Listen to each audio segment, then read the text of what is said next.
حضرت قبیصہ بن مخارق رضی اللہ تعالیٰ عنہ فرماتے ہیں کہ میں حضور صلی اللہ علیہ وسلم کی خدمت میں حاضر ہوا۔ حضور صلی اللہ علیہ وسلم نے پوچھا کیوں آئے ہو؟ میں نے عرض کیا میری عمر زیادہ ہو گئی ہے، میری ہڈیاں کمزور ہو گئی ہیں، یعنی میں بوڑھا ہو گیا ہوں۔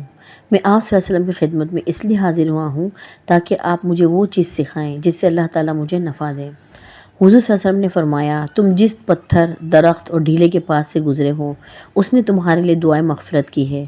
اے قبیصہ، صبح کی نماز کے بعد 3 مرتبہ سبحان اللہ العظیم و بحمدہ کہو، اس سے تم اندھے پن، کوڑی پن اور فالج سے محفوظ رہو گے۔